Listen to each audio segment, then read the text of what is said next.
We have a great panel today to discuss the issue of carbon capture and how it fits into the larger picture around climate change mitigation globally, particularly in the Global South. We've got a great panel here. On my immediate left, we have Asma, Rouabhia, who's the member of the who's at the UNDP and a member of the SDG 7 Technical Advisory Group.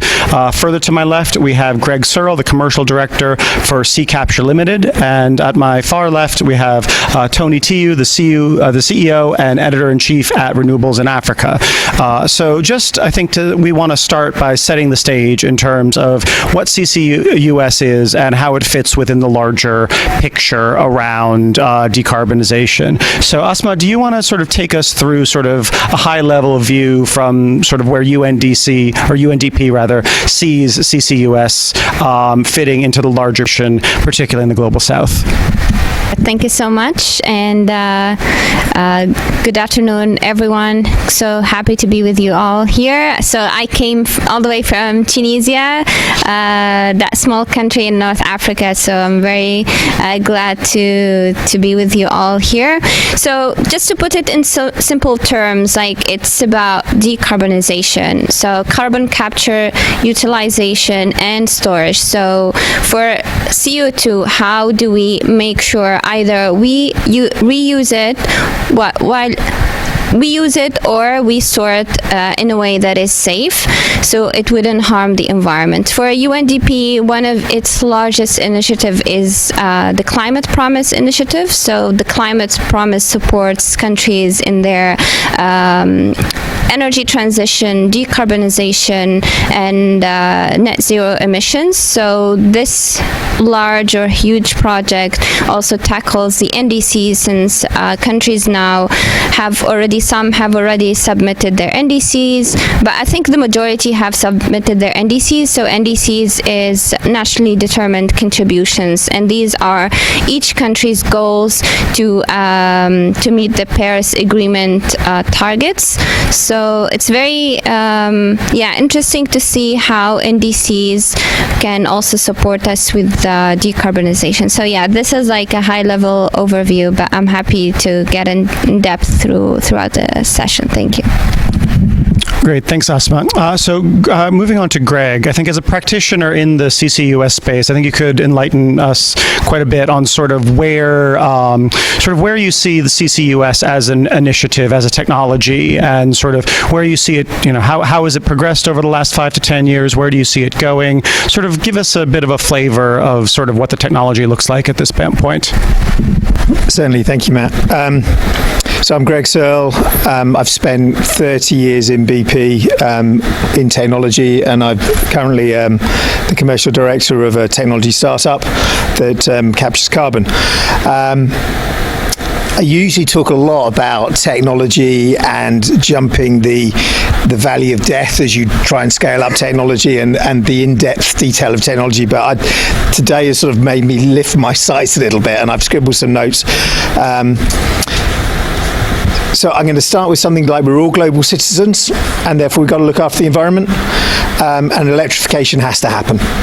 We've heard a lot about electrification. That is the way to go by a long way. I support hydrogen and all the other initiatives, but it's got to be electrification. There are some, and this is quite important, this is critical, there are some industries you can't decarbonise with electricity. Things like cement. The world would not be where we are today without cement, or glass, or lime, or waste disposal.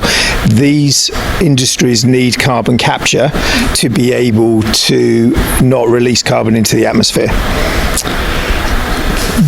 There is some other context, and this is probably slightly, it's the way I think about it.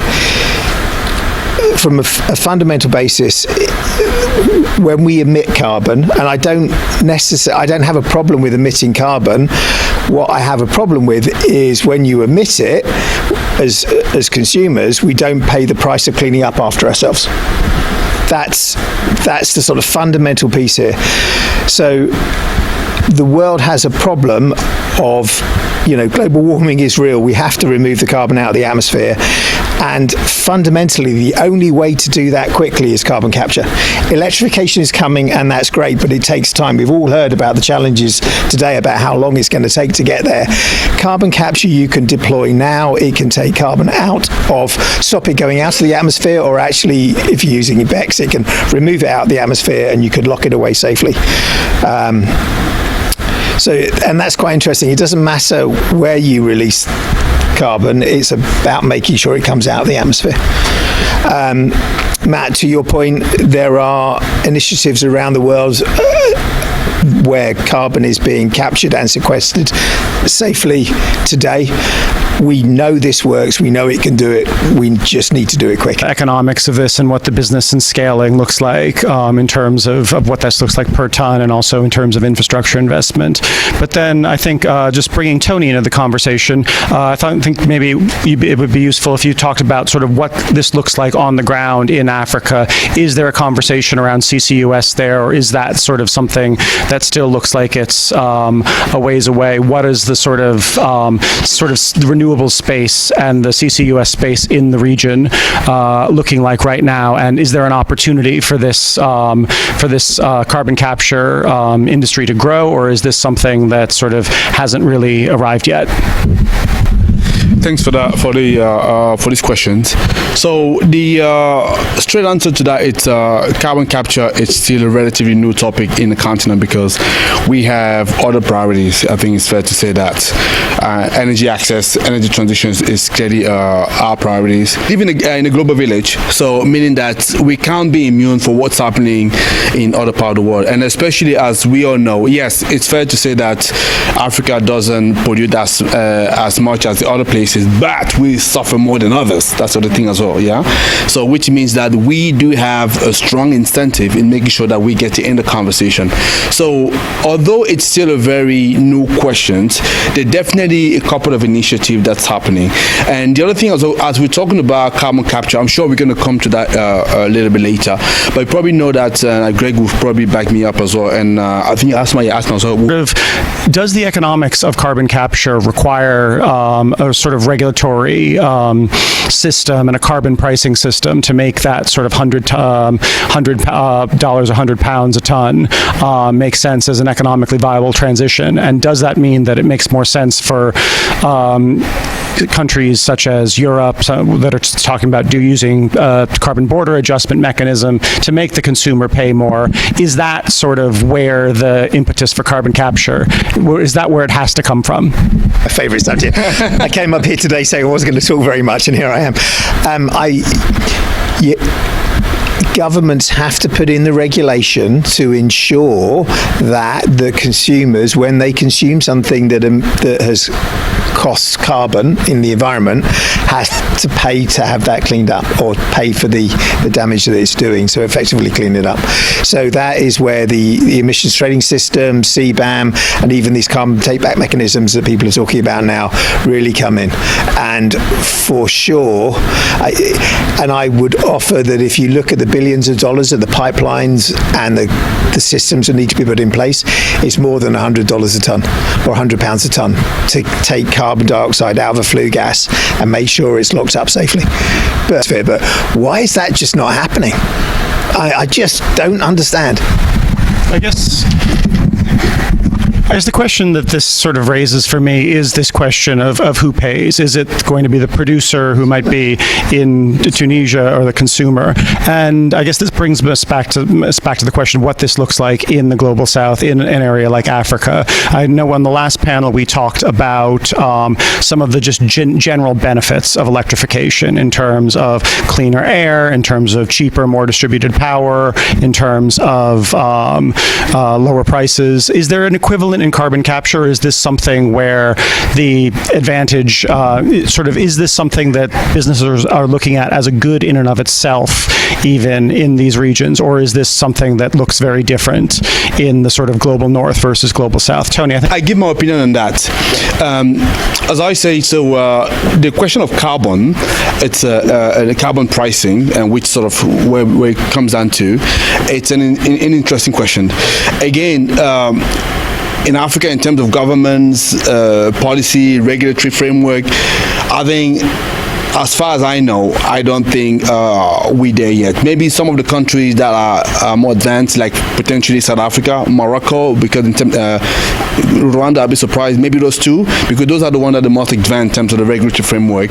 They may be looking at that, but for now, not yet. Having said that, though, the question of carbon pricing, it's an interesting one. Why am I saying that? Because as we were talking about the CBAM regulations, why did Europe put up the CBAM regulation? That's because of carbon leakage, right?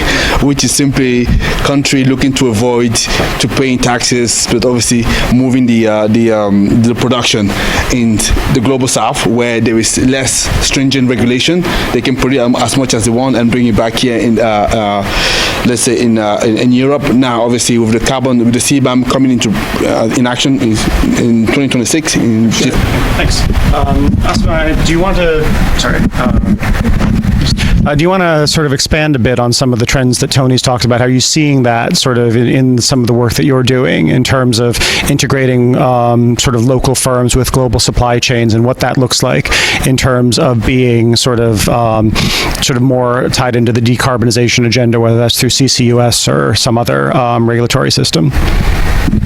Yeah, I think also what's crucial is the small steps that we do, and also like working at the local level. And that's why now we see the trend of like SMEs, small and medium enterprises, or even the micro ones, and how we can support like the farmers and encourage them to use renewable energy, or those who are like in smaller industries.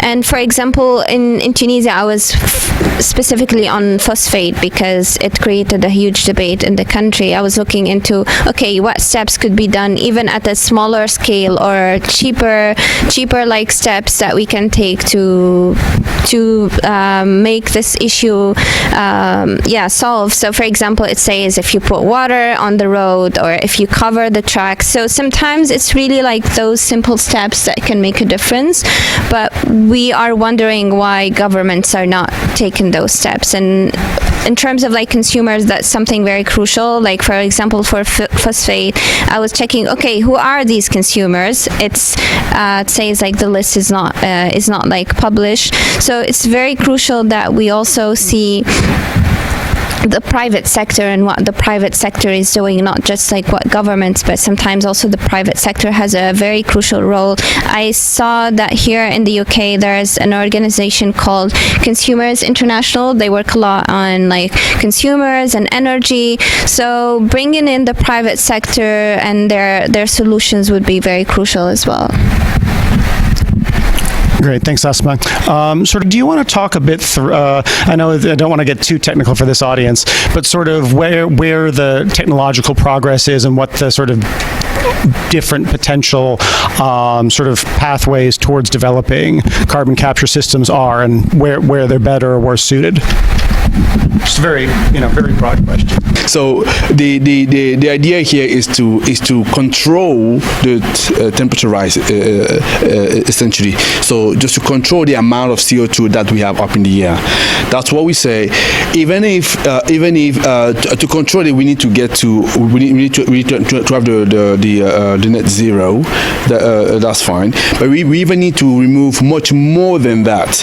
And that's where obviously Greg was saying that, and that's why I've come to realize that doing renewable energy alone, it's not enough. You still also need to remove what was already produced, basically, and that's why we need to tap into that.